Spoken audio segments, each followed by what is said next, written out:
just don't have one. I just ran out of Sandy's. And Sandy said, I don't want it back. If it is mine, I don't recall it. So I don't own it. I don't want it. Focused on these.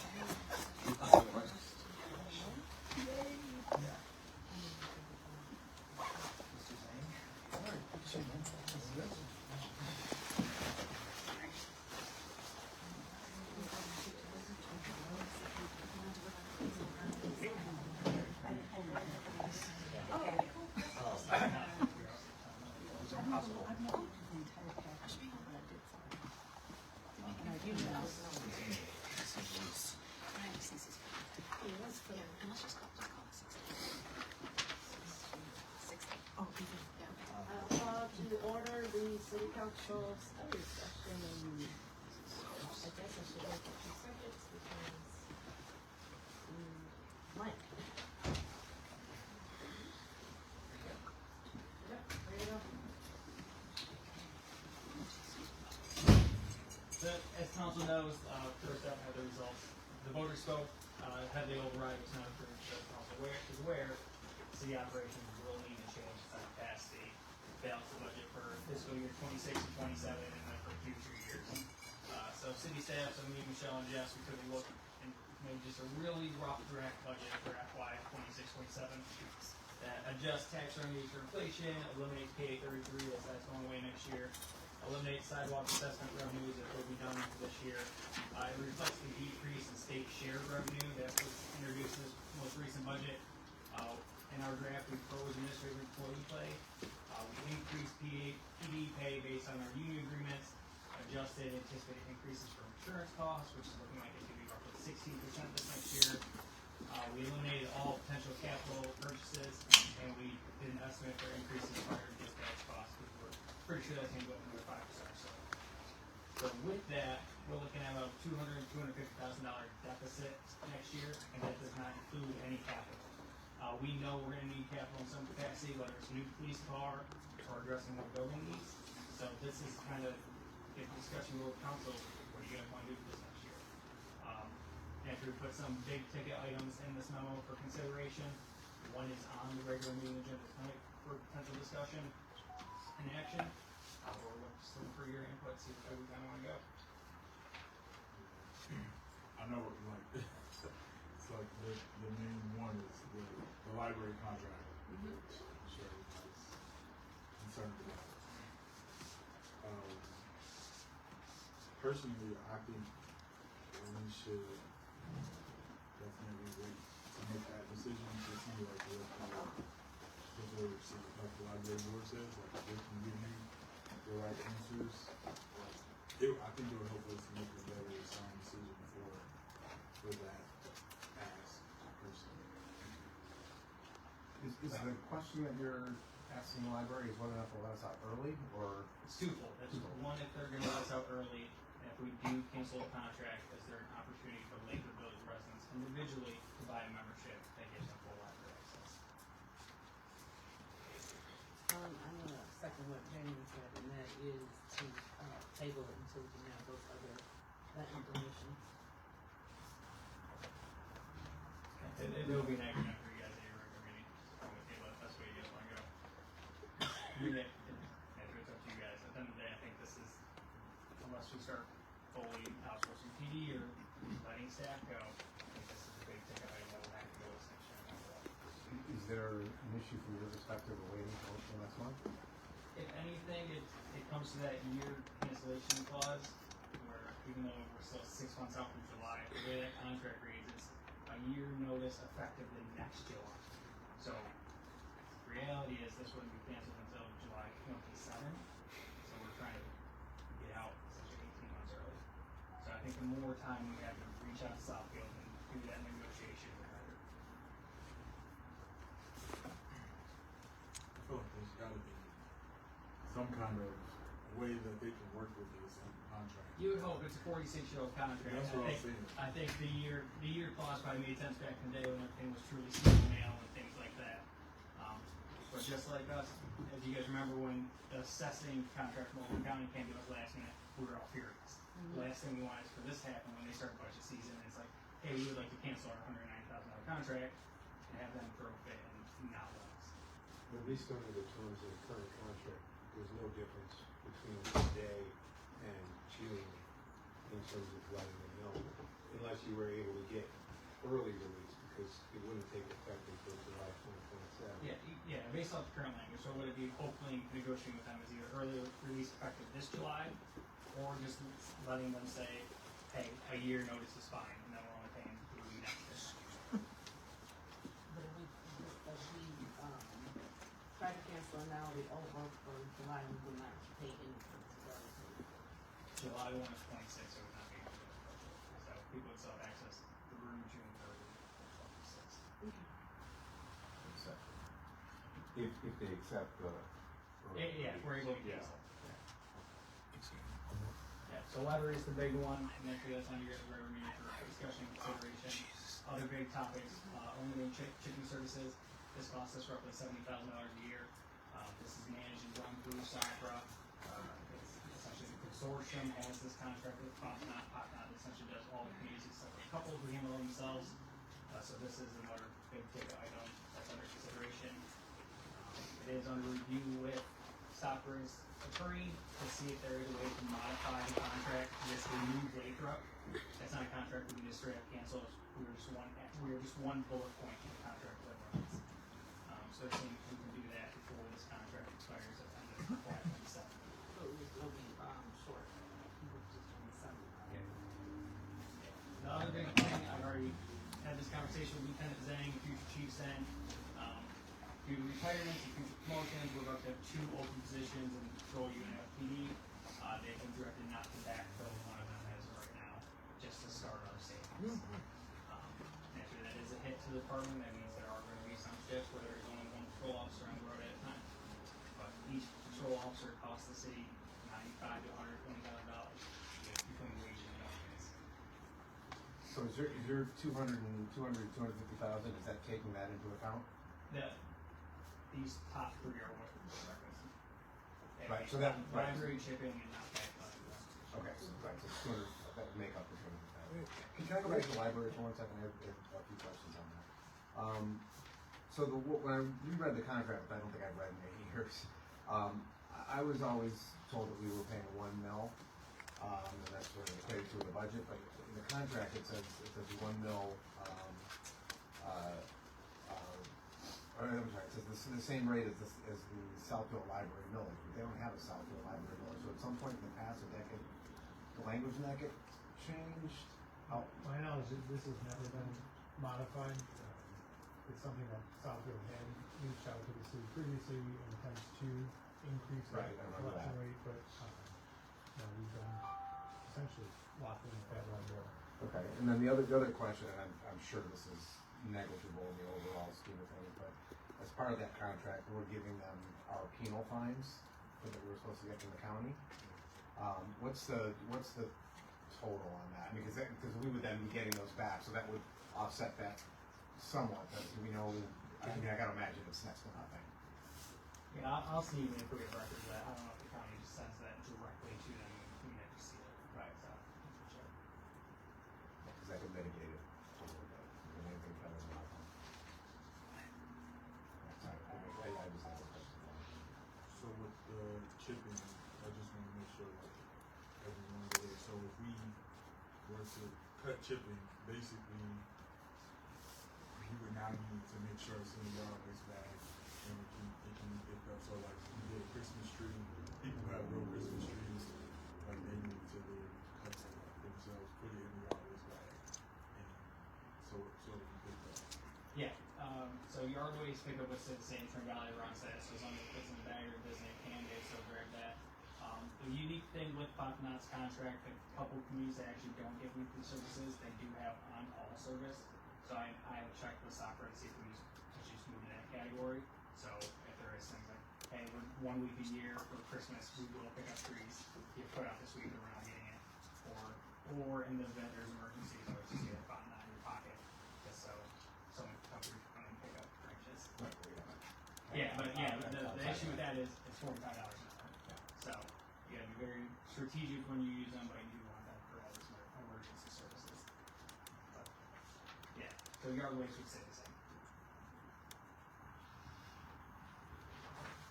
Yeah, then other options we talked about, outsourcing police department, we had this conversation before. If you guys want me to explore that, I'll need formal direction at council meeting to do that. Other option we've looked at, move city hall to part-time operations. I know that would drastically reduce services, but it is, you're essentially eliminating all our positions, changing them to 20 hours a week people, and that's a bunch of money across all funds throughout the city, except services drastically. And then just, Probably the people related to it. you know, all of that stuff you have on all that. And there's another one, just, you know, your Parks and Rec food committees, we know they're already limited funding anyways, we don't wanna get rid of them, but overall they're $25,000, so it's negligible in the grand scheme of things, but it's not a big chunk. And then entry, potential revenue options, we know we did PA 33 this year. I know your guys' appetite's not necessarily to do it again based off conversations, but that's always in our pocket. We just did Headlee override, it failed, but based on how cuts go and how the public reacts, that's other future things. And I just wanted to put this last option there. I know no one wants it, but it's something that needs to be considered, seek annexation from Southfield. The bridge roughly saying, higher level services, or at least full city services, is something to consider.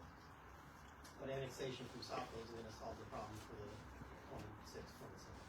No, that's likely a multi-year, it's a consolidation, it's a multi-year process that requires input from both voting groups, and then there's possibly a referendum, if either group objects to it, and then once you get to that point, then you have to have a committee created to form a new charter, for the joint community, so it's a multi-year. And while it might not fix next year's budget, this problem's not gonna go away, so that's potentially a long-term solution. No, it's definitely something that needs to be brought up. All these things need to be considered, whether they're popular or not, or if people feel like they're punitive.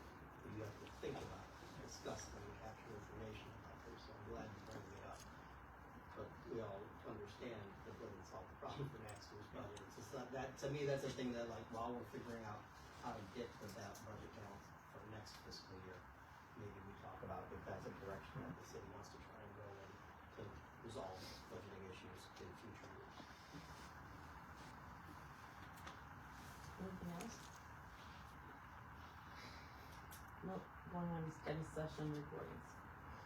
Since council requested this to be on the study session agenda, it's an entry decision you made if you guys do want to formally start recording study session meetings.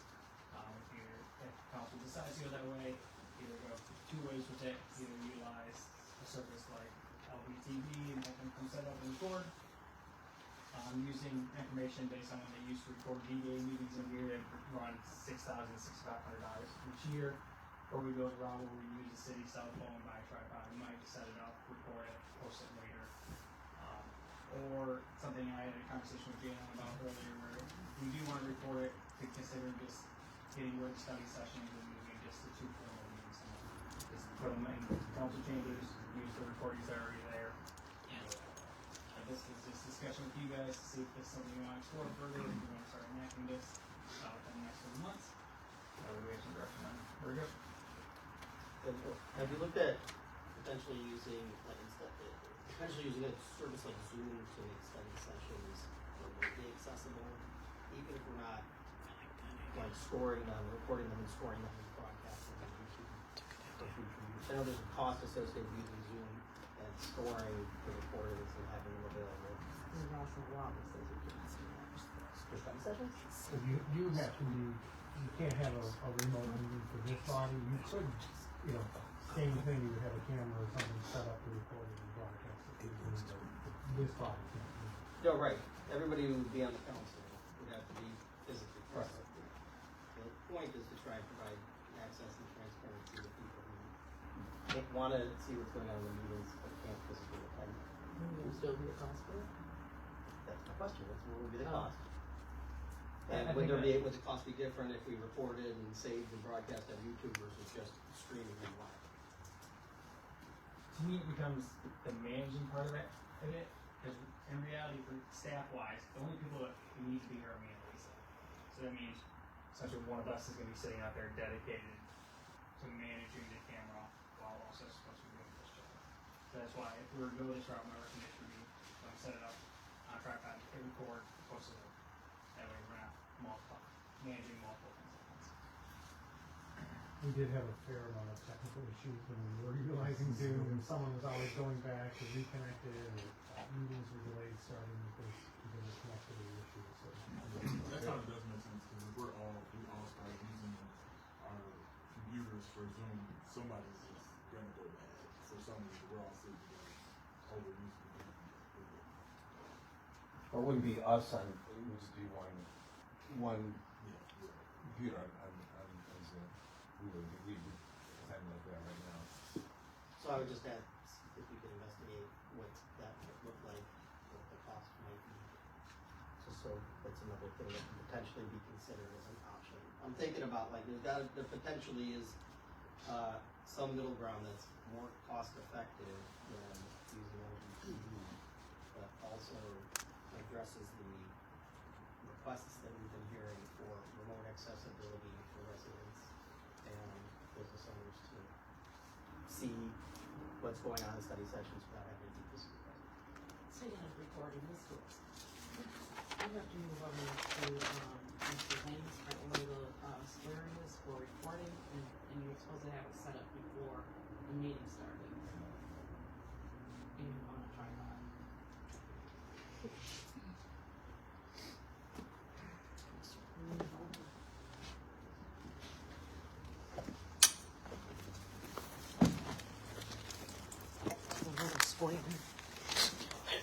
So, yeah, I mean, I go with your point. I mean, I think there's gotta be a more cost economical way of doing it.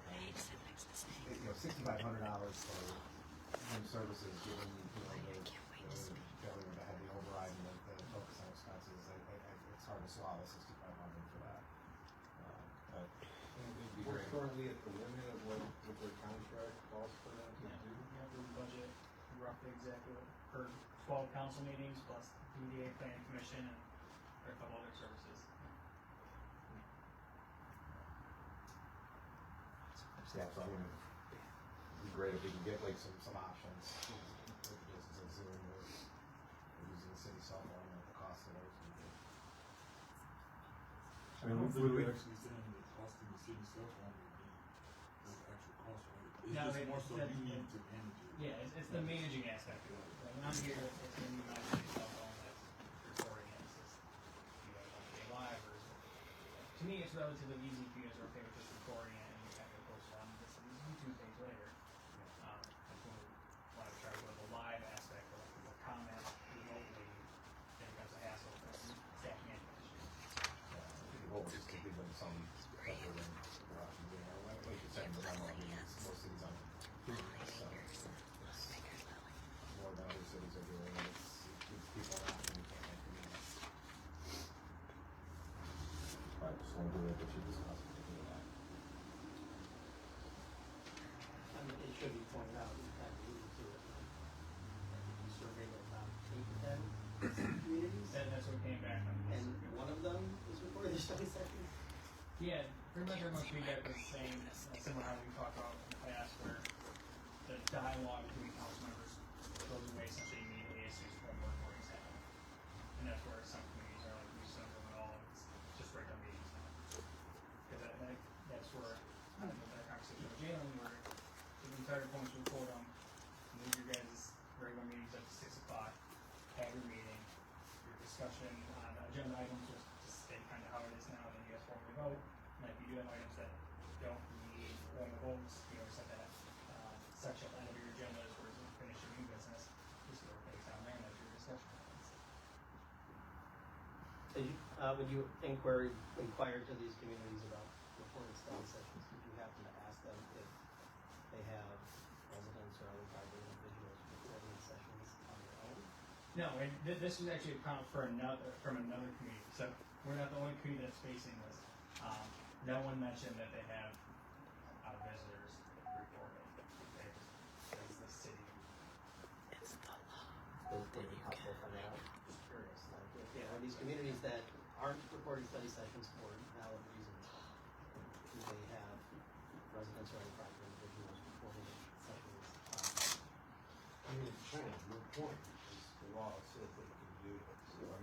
you are recording, I think you still record the session. I think my thought is we already have limited communication with the public. We have a hard time reaching people, beyond the people that show up here and like a couple of us talked about before, there's an impression when they see that if they do watch the meetings, the general meetings on the recording, that these decisions are coming from sort of state level, that really see it. I think what happens in here is really important, and I think it would build a lot of understanding with those people that are interested in following along. So I'd like to see a solution that come in and just report it. Now, I don't know how other people feel, but I do think streaming is not as important as a record that they can access. So that would cut costs or give you more options. It would be interesting to get numbers. I have a feeling that recording and publishing meetings is going to be more expensive than recording and publishing study sessions will be more expensive than just streaming services at the same time. YouTube is But free. we don't know. I'm sure you asked the question.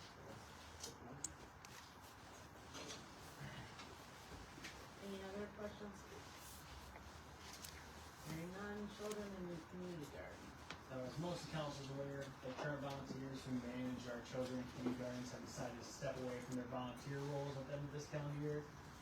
With that, city can't decide after what to do with these aspects of municipal park, especially with more limited funding for park services. I think we do have a couple months to kind of discuss this, as luckily we are in winter, so there's not much to manage at this point. But we will need to have a game plan going forward once the growing season is around. So that group, who does that? They're not connected to the group who volunteered to clean up the outside of the building. Nope, that was the DEA and the Navy.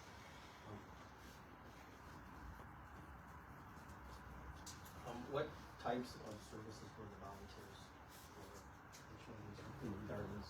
The biggest thing for like the community garden, the weeding and fed rental management, and then the children's garden was the park maintenance, so we did plantings and then they did some programming throughout the year for children. What was it? Ask the nature group? We're doing a lot, we can always ask them. We considered, Go ahead. and we considered, putting something in the city's e-newsletter? Asking And that's people- why we're having this conversation, because one way we're like, yeah, let's get rid of them, and that changes it, we want to keep them and find a different way to manage them.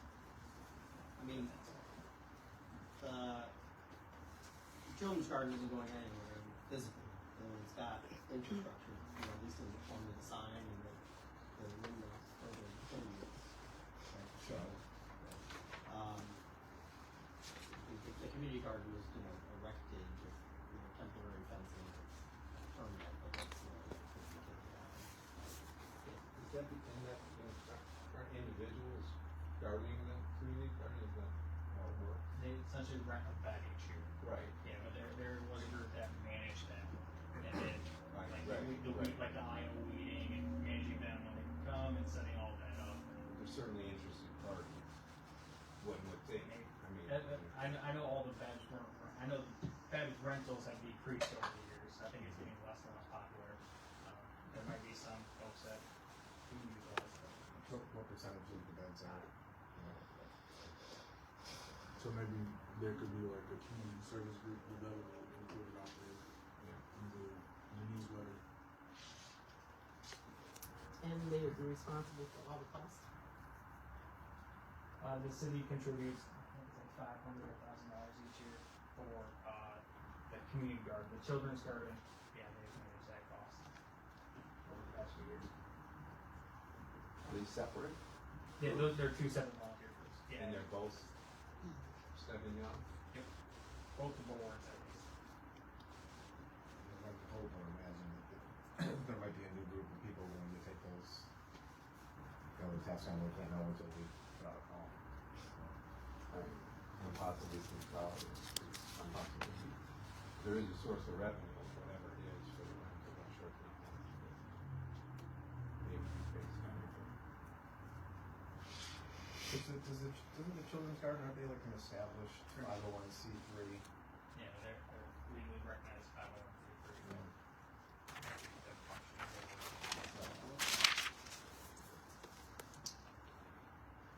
You said effective one.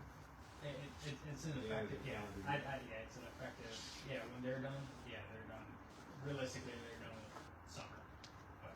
Right. Yeah, so please put something in these newsletter, just, asking for anybody who's interested to reach out to the city, so at least we have an idea about if there are people in the community interested in supporting those two, locations. And for the board associated with the children's garden.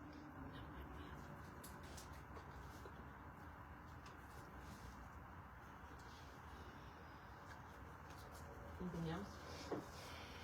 Community promotion.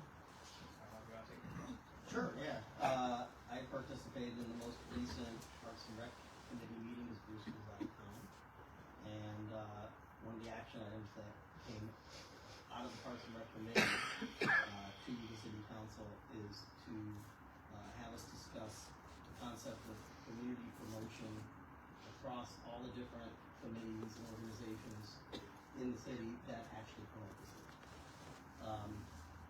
Part of this comes out of the frustration from the Parks and Rec committee that, there is no cross-reading or cross-promotion or collaboration with other committees that do promotion. And by promotion, I'm thinking about things like, when we talk about organizations like the DDA, like the Chamber of Commerce, like the Tree and Nature Committee that do events and outreach. Right? So there's a sense that all these different organizations that provide promotion to the city and make people aware of things that are happening in the city are not coordinated at all. So they're looking for the city council to provide some form of leadership to try and create an opportunity to collaborate and at least get messaging across so that A, all these different committees are aware of what the other ones are doing. B, maybe they can actually come up with collaboration opportunities that would benefit the city and all the committees that would be involved in any single event or communication that might go out. Is there a way possibly where all of the committees could have to inform Austin about, or your team, about what's going on, and then maybe there's some kind of cross collaboration there, like where it's almost like a requirement if you're doing something, Austin needs to be made aware. 2 minutes. Maybe once you get everything for the month, you know who needs to know what or something like that. I'm just thinking out loud. What about maybe having some type of meeting of all the chairs of all those committees and boards, once a quarter or twice a year or something like that? But I don't know if that's like fast enough. If everyone's doing something once a month, I don't know if that's, you know. I think it's going to need to be multifaceted. Those are both great ideas. I think we probably have to do both of them to make it work well. Or some form of both of those ideas to make it work well. I don't think either one of those ideas solves the problem. But I think the biggest thing is they're looking for us as the council to provide leadership around pushing this idea of coordination, of promotion, writ large. The communications, the methods of communication. Maybe it starts with the meeting of the heads of the committee. I mean, just With one the meeting, council. just to with the council, or so talk with them. I think that's a good start, and then the people that are leading those committees could provide their input. Right. If they think that the ideas that we're coming up with would work or not, or they might have ideas to modify them to make them work better for how their committees work. What would be like a good month to like maybe do like a kickoff meeting? How we get the kickoff And meeting? we reach out to you guys, see if stuff. Maybe we'll be able to get to it by then this week, if not really next week, but essentially do a poll out and see everyone's schedule. Naturally, December is always wild card with everyone's holidays, so we'll see. We have a strong list of all the Yeah, we have our internal list for this. So we're talking DDA, chamber, tree, nature, rec, council. And potentially partners, for the women's club.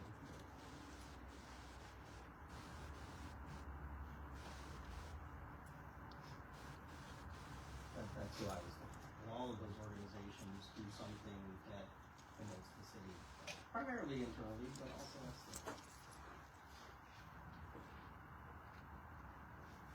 I'm sorry, now that you said that, and you said promotion earlier, is that the general gist of what they were talking about, is promotion outside the city, or is it also like, potentially having events together or, coordinating? Yeah, well, so the Parks and Rec Committee in particular Yeah. already does some degree of collaboration. As an example, the UDA is hosting Winterfest. They're running a table at Winterfest. They'll have an activity. So it happens kind of ad hoc. I think what they're looking for is something that's more coordinated and has more direct support from city leadership. Would, community foundations be included in that, or is that kind of considered separate? We get inquiries quite often about our concerts in the park. And that is something that promotes the city, so I think for sure we should. Maybe the homeowners association as well, is really active, but maybe this could be, the impetus to get back to that, go back up. And I think maybe there's, in the meeting, there's a strategic plan, like, okay, we know the foundation, they're doing the concerts in the park on Wednesdays, like, they're building out their calendar for the year, or something like that, where at that point, everyone knows what's going on. It may not, everything might not happen, and things might get canceled, but at least we have a rough draft of the actual, all the events, the possible events for the year. So, I think if this isn't relevant to this discussion, it's fine, but just observing the last few times, I notice that committees often don't report. They just say, we don't have a report this month. I'm curious why that would be, because they do meet and they do have business, and even if it seems mundane to them, I think it would be a first step to just letting everyone know what they're doing, even if it's just a 3-sentence, we raised money or we planted a tree or something like that. I mean, that was the whole purpose of putting it on the agenda. Yeah, Everyone no, was I- supposed to have Yeah. a readout. And Maybe we can, sometimes meetings get canceled, if planning commission meeting gets canceled, or. Well, sure, if there's literally nothing to report, but I think it'd be good to just but ask, these also ask, all the communities. thanks, but that's all right. I said these also on all the communities, though. I mean, Yeah. what you're talking about, I don't think it aligns with the list you have. Like, Yeah, what's Well, on the it's- agenda is city. if I'm listening or hearing you correctly, you're saying the ones that are listed. Yeah, the ones that are listed, I think it'd be worthwhile if they made a point of reporting, even if it's very little, I think it's still, helps fill a little of that cost. I know that the Parks and Rec Committee takes meeting minutes. I don't see them published on meeting minutes, which makes sense, because they're not managed the same way the rest of our, like, city government committees and the DDA are managed. But I imagine those meeting minutes must be published somewhere. You're talking about the liaison that comes from the council, I'm assuming again, Yeah. the people that are assigned Yeah, to the those ones that are on particular the agenda, committees, yeah. the ones that are the liaison should have something to say each time. Yeah, I think that would be good, but I follow. But since you said that, I also noticed that there's like minutes that would be good, I think, for people to be able to access that, so they're not able. Parks and Rec are documents. So you're not. Okay. Documents, board commissions, Parks and Rec. But yeah, if we have liaisons in the committees, then we should be able to take notes and report a summary of that. Any further, discussion? Regular minute agenda items? Yep, so this is just, for general, if you guys have general questions for any items on the regular meeting agenda. Considering it's a little bit of time, we have a little bit of time, so if anyone does have any general questions before our meeting, happy to answer what we can. I just wanted to double check, I had two versions of the agenda, you dropped the union. Yeah, session. closed session got removed, so Okay. what you got in the packet. I assumed that. Yep.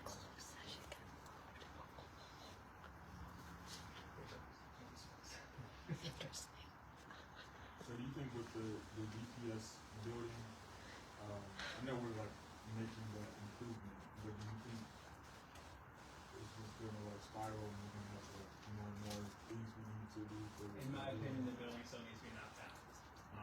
This is, I don't want to say it's gonna buy us time, it's gonna fix, it's putting a Band-Aid on a bad building, naturally, I think it would have been, if we're heavily failing and need more limited funds. We know we had the water issue last year, this will help maybe mitigate that somewhat. So we're just trying to buy as much time on that building. If we can keep as much water from coming inside as possible, that's what our aim is right now. Yeah, one, actually, I just thought of one thing that there was, I think there was, the different vendors were proposing like 6 versus 7 inch gutters. Yeah. The one that were Well, 6 inch gutter is. yeah, currently out there, I think it's a 9. So all the vendors went out there, better folks, and naturally you saw a lot of people wanting to bid for Right. building condition. We pay 600 just based on the slope of the roof and the Yeah. metal. With that new downspouts, I think it can easily convey water away from the building.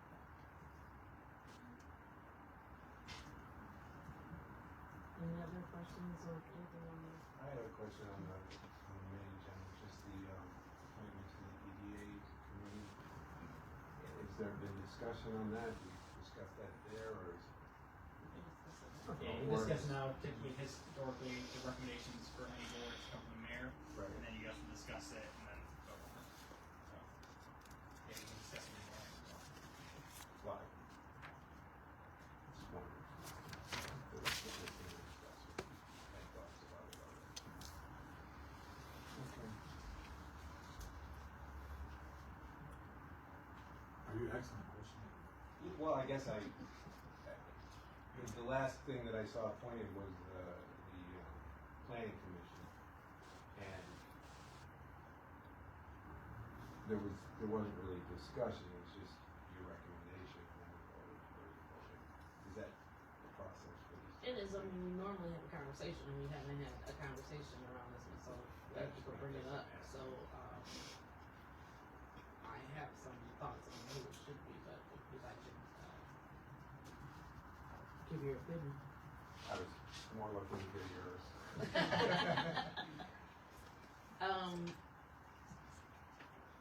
Well, it was my recommendation to appoint Tracy Williams only. One, she works for Oakland County, and we've been working close with her through Oakland. And so she's been involved both with the DDA, well, already involved with the DDA, just not officially named to the DDA. And so that was my recommendation, but I don't know where that is. This requires somebody to have an interest in the district. Right. So, with her already being an employee and Thrive, and also being a resident, Yeah, it's good to see that just like with the replacement of Dalton, I mean, we had 3 really, really strong candidates, and all 3 of them could do a good job, but I was thinking the same thing, the Open Drive really aligns with the DDA and their priorities and their mission. And I think she'll also have the time, because, I mean, most of her job is being out in the community, so her being a part of the board on Fridays, I don't think would interfere with her actual job. and I think her employer would be excited. Yeah. To have her up on this board, so.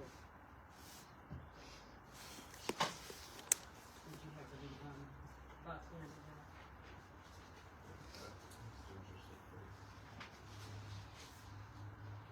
Is there any other discussion? Hearing none, public comments. Anyone wants to be heard, please come to the lectern. Hello, Christine Schindler, Bungalow Drive. I know that the Headlee did not pass, so we have to make some tough budget cuts, but I think canceling the library contract is an egregious mistake. I think that's going to cause a lot of anger in the community, I mean, all you have to do is look around at the state of the world right now, and what we don't need is less education and less access to material for people to learn and grow. And until we've exhausted all the other ideas of what we can cut for revenue, and I know the two big ones for taxes are school and police.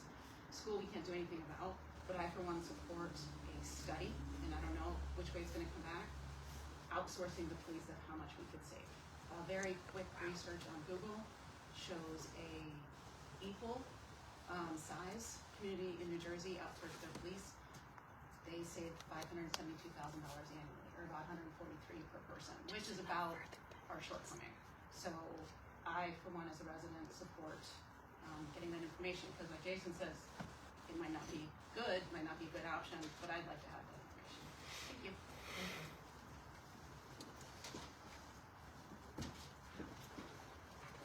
Good evening, Timothy Holman, San Quentin.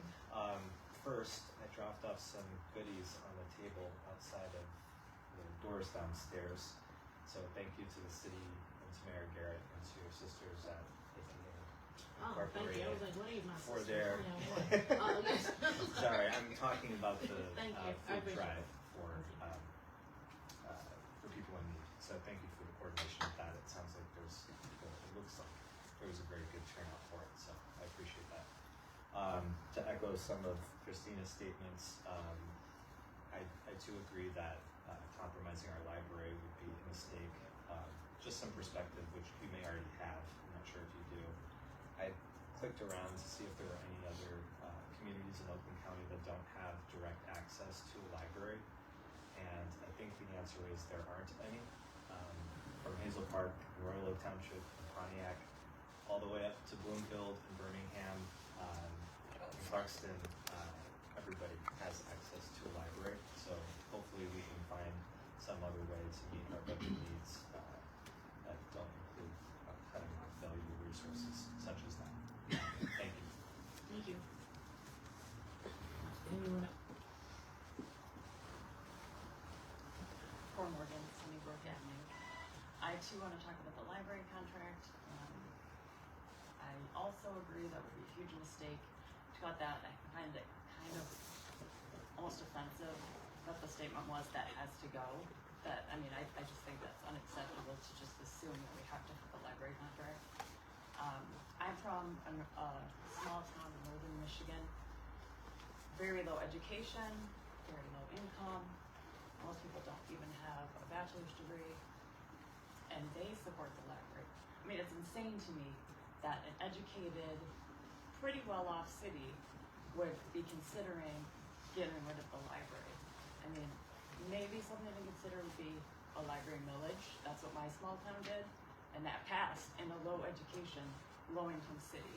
So maybe that's something the city needs to consider if we want to try and keep the library. But I think it's just unacceptable to assume that should be the top item to cut in the budget. Thank you. Thank you. Anyone else?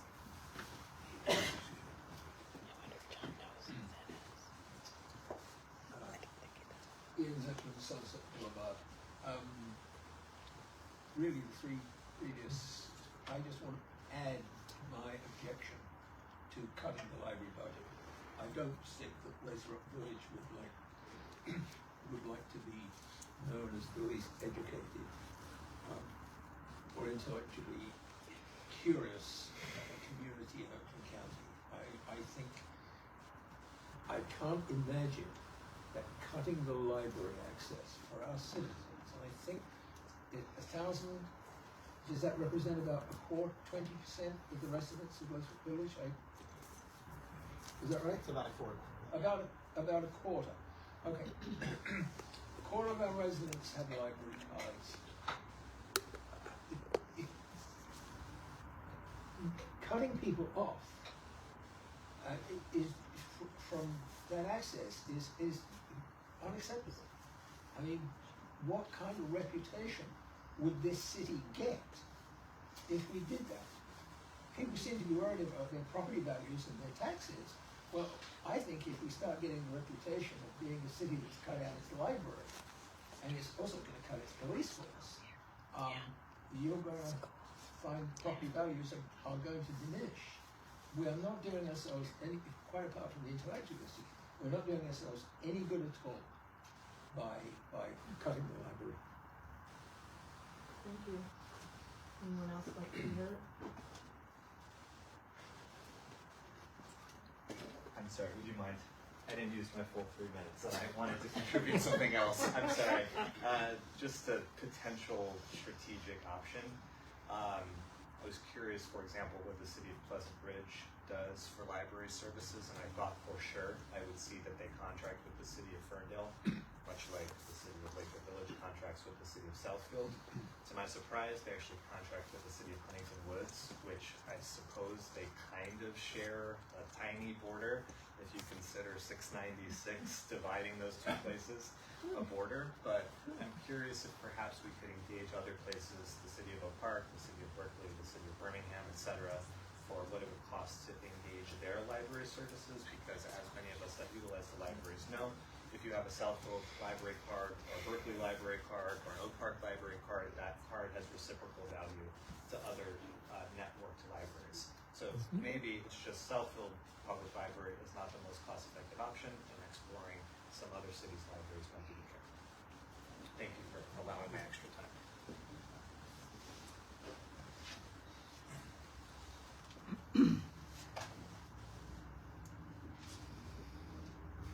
I was going to talk more about trash than I am, but then now I've heard what is being proposed as one option. I don't see eliminating chipping service as being at all practical in Lakewood Village, so I don't know why that's. We're not chipping our own huge limbs.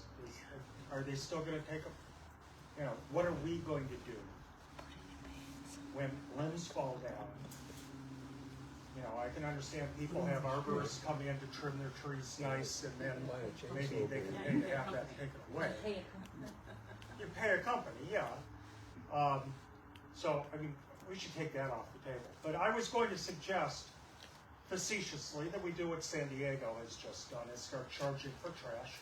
We're charging $63 a month for a container. If you want a second container, I don't think it's 63 more, but it's more. They don't have the kind of service that we have. You don't push your refrigerator or your sofa out to the curb and have it picked up by the city. You pay somebody to pick it up. You know, so that's another option. Go all the way. You know, put it in your front yard, bury it in the front yard, and let it accumulate. Those are options, right? But at least don't take away the chipper service, because that's just going to make a mess. Thank you. Anyone else like to be heard? Ellen Green, yeah. I live on Santa Ann. And just to throw in another thing of the library, I just came from there. Family, we get 40 or 50 books a week, so we are very frequent book flyers. The thing that I just hadn't heard mentioned, kind of sort of like all around it, but people coming, families moving to Lathrop Village. Oh, we have to pay a separate fee to belong to the library? It's not included? Because I would hope that we're not just going to drop library altogether. That's hope. We're just going to work with City Southfield, and it's going to be X amount per person, and I doubt all 1,000 are going. Some of them are just going to go, well, I'm just not going to go to the library anymore, and ones that will, I'm sure my family will pay it, but we won't be happy to pay $200 to $500 per family. I mean, I don't even know what it would be. But just keep that in mind, how that will look on families looking to move forward. Thanks. Thank you. Absolutely. Well said. Karen, I thought of that. Very difficult to say. I don't want to see anything cut, which is why I voted for the way override. But you guys did a great job of getting the communication out there. People chose not to go to any of these things that was on the information was out there in abundance. Anybody could have gotten the information they needed, and they chose not to. And now here we are. And this is not going to be pretty. something needs to be cut. I don't wanna see anything cut. Which is why I voted for the override. Thank you.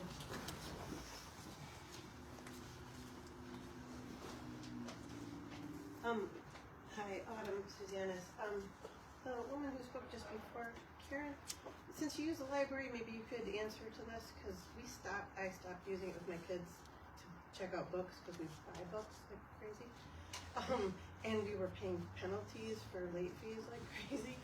Didn't they eliminate the penalties? Yes. Yes.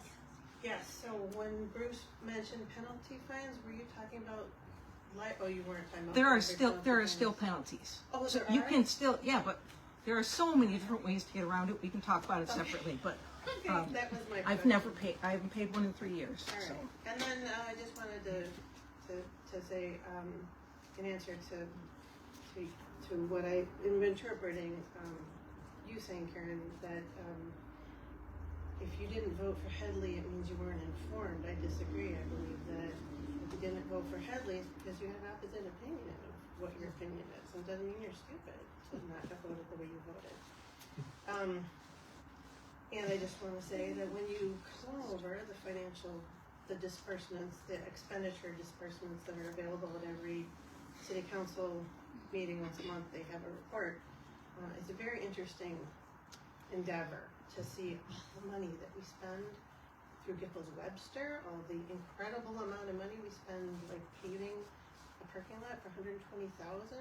We spend money like, I was at a DDA meeting where we bought the flock cameras after getting a presentation that lasted like less than 15 minutes, and we just said, okay, let's spend that. And it was tens of thousands of dollars plus every year maintenance fees that are tens of thousands of dollars. And when we spend like that, and I know DDA money is not Headlee money, but nonetheless, if you go over the financials, I encourage everyone to do it.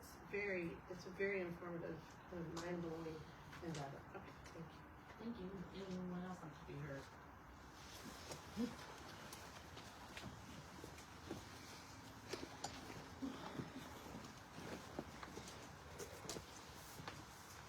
Lori Coombs, Bloomfield Drive. I do not want to see anything cut. I have been fighting for the last few years to control the spending and wished that council would have listened to us and adhered to our requests. There were so many things I begged for that I was made fun of, and so as far as having anything cut, I really wish that spending would be cut on things that the residents don't want. And that doesn't help us to where we are now. But the other thing I wanted to mention is the discussion on the study sessions, because that camera there in the corner has been recording them for years. So I don't understand why you can't just put that camera on a YouTube. That's free. We've already paid for that. I voided the contract a few years ago, and I would think that, you know, it is illegal to not video for the residents. So why can't we just use that camera we already paid for? And that's my thoughts. Thank you. Anyone else like to be heard?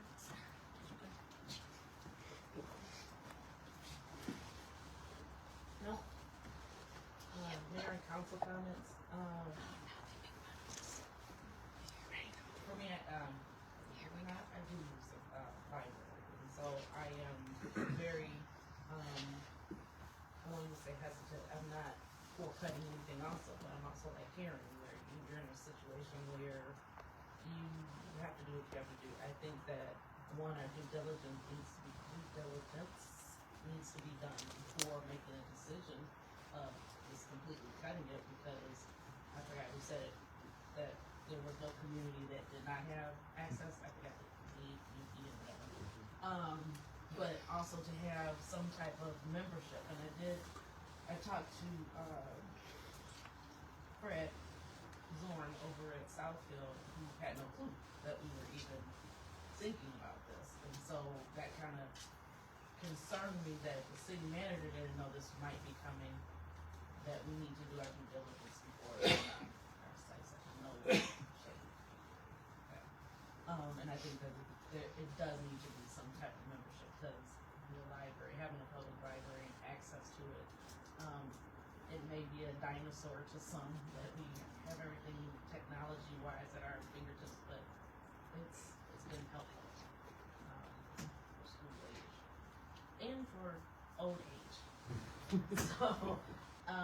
So I'm hoping that it's an we agree upon tabling it until we find other options. Okay.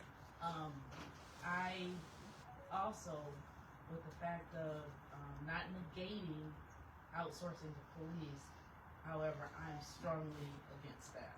I've seen communities that have outsourced their police, and though you may save money, are you willing to lose what we have as a community, as community policing?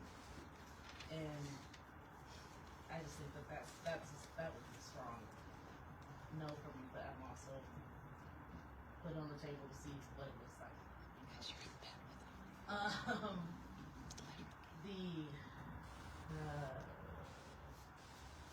I think that's it for now. Sure. Got a few things.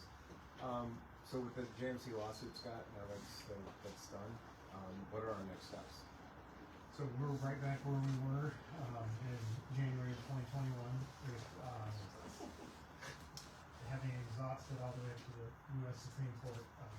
That we're back to the drawing board. So my plan is to reach out to your attorney, find out if the holdup for those of you that don't remember or weren't here at the time was they were refusing to provide certain tenant information as part of obtaining their business license. As part of that, through some inspections that city staff, former city staff had done, they had identified certain areas in the various buildings that needed to be brought up to current code. Basically, when those buildings were built, they were built for office purposes. They, over the years, have been transitioned to more retail and service-based business, which under the building code changes essentially the use. So the standards need to be brought up to this newer, higher public intensity type use versus what the office use. They push back on that. They're unwilling to do most, if not all, of the required requested improvements. So what we were working towards at that point in time was a timetable for them to implement, to do some of these things. Some of the larger ones with the HVAC systems and load balancing tests are quite costly to do. That was, obviously they haven't done anything, to my knowledge, during this period of litigation. So it's going to be, in all likelihood, it's going to be another, now we have a whole new set of officials that are working with them, so. Probably have the documentation. They have the documentation, but, like I said, I think starting, finding out, have there been improvements made to these properties? Have there been further deterioration of these properties? So we need to start off with inspections of properties and then developing, pathway to compliance. And ultimately, there are arguments why we couldn't provide the tenant information. They lost on all of those arguments. So we're going to be required to do that. Doesn't necessarily mean we're going to voluntarily do that. I think I anticipate we'll probably end up our district court for a lot of compliance stuff. And likely what we'll have to go is giving orders for enforcement from the district court. But that's a conversation that I'm going to have with them. Hopefully by next month I'll have some information to where they stand and what they're willing to do, and we're going to have to find other avenues to achieve. Another thing I had on the question, I guess. So we changed the sign ordinance recently. We put a delay for it to go into effect of December 31st, and mostly at nighttime signs, nighttime issues, which we documented a lot of instances that would be violating the new ordinance. So I guess I have two questions. I know at the time we talked about sending notes out to all the businesses so that they're aware of the new ordinance, and then the second thing is that I think it would make sense if we were to have Steve swap out a couple hours, after December 31st, maybe in the beginning of January, to do a nighttime patrol, because I'm sure a lot of the businesses that what others have gone out and this will be a violation. We're not gonna know about it unless somebody else reports it, so. Yeah, we can see how it plays out. I'll check with them on next personal like schedule, see how we swap out. But the good thing about this ordinance going back now, we're starting at 4:30. Oh, that's true. So he might be able to check them out even if he just stays an But their hour. timers may not have them going on until 5:30, 6 o'clock if they haven't updated their timer, but yeah. So, anyway. Play by ear. And the other vehicles hard to see. I'll talk with you about that after. The issue is that it doesn't necessarily change for commutes from month to month. So I think you should sit down and. Do you think, so after listening to the resident, do you think there's a way that you could look into some other cities that are like library contracts, maybe some larger cities where maybe they wouldn't be affected, and maybe it could be a smaller contract? I know you sent us the email about Troy. Yeah, Troy, naturally, they could be allowing one by the $200 a year membership, that gets you access. Let's see, during the meeting, I reached out to Jim, Mark Pleasant Ridge, to see if they had a copy of the unemployed contract, and obviously they sent me. I'll check and see. Anyone else? I just wanna comment real quick, in terms of some of the things the residents said, I understand why we would look at big blocks, just off the top, just in the same way that we looked at sort of a big block budget for next year. It gives you some playing pieces to sort of understand the size of the problem. But I think what makes sense to me anyways is that that's not the only, it's not just big blocks that you can look at, and I'm not saying that when we're done doing this, that we'll find a lot of money, but if to the extent that we can look at things and say, well, could this be 10% smaller, and this, you're sort of building a budget with small pieces, is it possible? I know there was some work done prior to Headlee, but, things change when it's real versus when it's theoretical. And the other thing I would say about, not that this council has this attitude, but if there's a perception that people should have voted for Headlee, and if they wanted the library, they should have voted for it. I understand that perception, but at the same time, and I correct me if I'm wrong, but we didn't really align definite, specific cuts. We just said these are the types of things that might have to be looked at. So I think, again, there's a difference between theoretical when we vote one way or another, and then there's reality. I think we have to help bridge that gap and not just do it, piece or in giant blocks until we've proven that that's the only way to do it. If that makes sense. A couple comments on that. So we were very specific. The website had a list of the things, and it didn't say it didn't say we would cut this, this, and this, or we would cut option B, we would cut this, this, and this. Right. But there was a list of things that said that if this doesn't pass, these are the things that we would be choosing from. Right. And that question came up in every single town hall and was discussed. The other thing, and you're right, we could look at it again, but we did do, we came out just a little over 2 years ago. We did do a line by line budget analysis to try to look for, the 10%. We found some stuff, and there wasn't a lot. It's funny, Michael, remember, when we talked to the police, I was going in there expecting we were going to find a ton of stuff, and the police did 58% of our budget, and I was extremely impressed in the way that they were managing the dollars that they were getting. But again, you're the one. And we'll go through this throughout the budget process. Like, the budget process isn't right now. Right. But for me, just looking at this holistically, I know it's going to be at $250,000 that we're looking at without the need for capital. We are going to have to buy something at some point. I can nickel and dime the budget all day. I'm going to come nowhere near that. So some big ticket items are going to have to go. And then, unfortunately, that's what we're at. But I also think the nickel and diming helps be taking place too, because it helps set the table for whatever the bigger the exact prices are. The other way can be perceived as either punitive or arbitrary. As we get into that process, I'm only bringing that up in this because, you know, it is on, and I know we talked about tabling it, but it was on the agenda for action today, and that seems to pass. So that's all I wanted to weigh. Anyone else?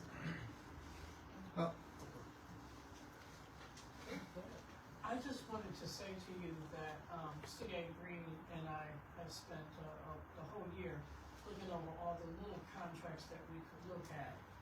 And we found many ways to save money on our Comcast, on our phones, on our copier contract, and we have implemented all types of the nickel and dime. So it is something that maybe he didn't say that enough, that he really takes seriously, and we really look at all ways to address any expense to save money. We had things prior to him being here and me being here where we still were paying tax, and the city's not supposed to pay tax on things. We had things that, equipment that just had not been returned from before we ever were here before, that we were being charged for, that wasn't being utilized. Oh. There's several different ways that we have always tried to find every smallest way that we can to save That's money. great. I believe that, and I wasn't there. The one thing I will say is, just anecdotally, when you're looking ahead at trimming fat, that's one thing, because I'm not saying this is fat, but when you're looking at really hard decisions, you could make some big, really hard decisions, or you could go back and make some small, hard decisions, not fat.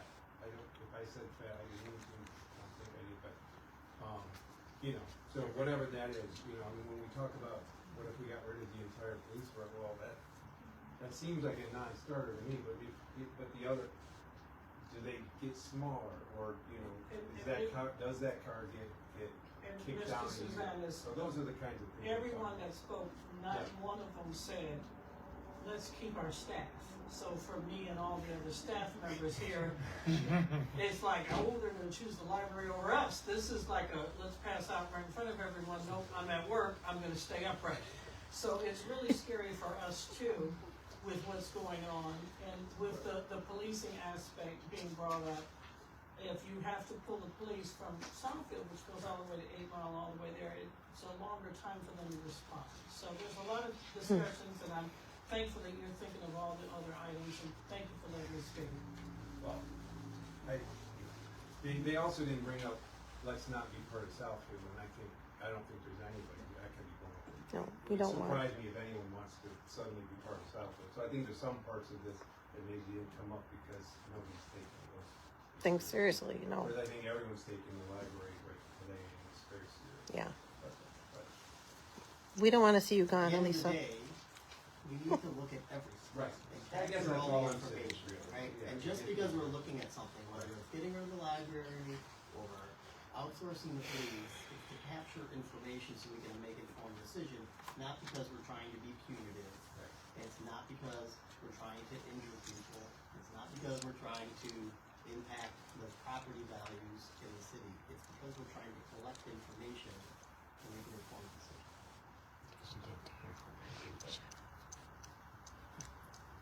Anyone else?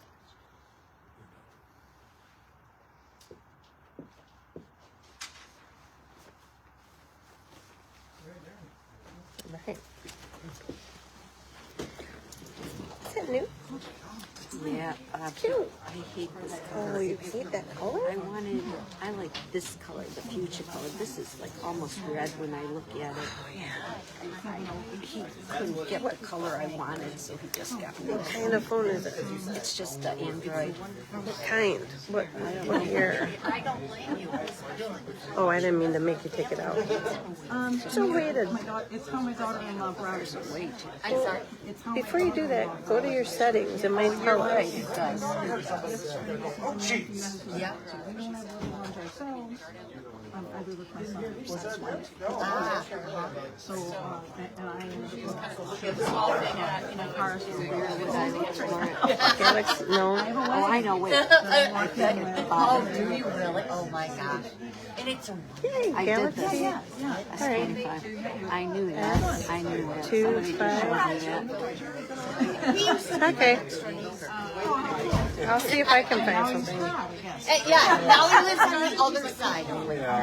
That's why I live in that southwest corner. Oh, Don't be I already feel like I'm kind of annexed to South